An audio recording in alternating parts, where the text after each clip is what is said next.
Hi, I'm Hub Arkish, publisher and editor at Pro Football Weekly, along with our senior editor, Eric Edholm. And we've got more of our exclusive NFL Way We Hear It, all the news, scoops, and rumors before they happen.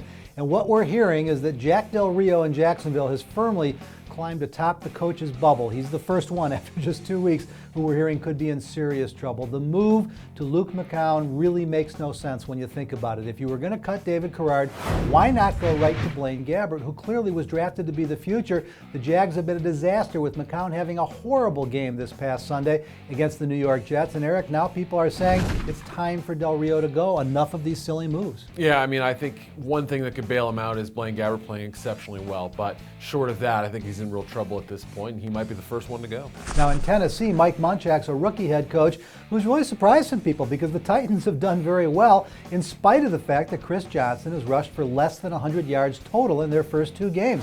Kenny Britt is on fire, Matt Hasselbeck gets the offense, and the Titans are ready to compete with or without their $30 million running back. I guess hats off to the new coach and hats off to some of the veteran players who are seeing the rookies through. Yeah, I think it's interesting that as soon as Johnson comes on the field, immediately that safety comes into the box. Now what is interesting too is Javon Ringer, his backup, has been very, very good. So I think teams are going to have to adjust for him being on the field. Maybe they could find a way for both of these guys to be on the field. But the vertical passing game has worked very well so far. Now, Eric, in Philadelphia, they'll be waiting all week to find out what's up with Mike Vick. Can he bounce back without missing a game from that concussion?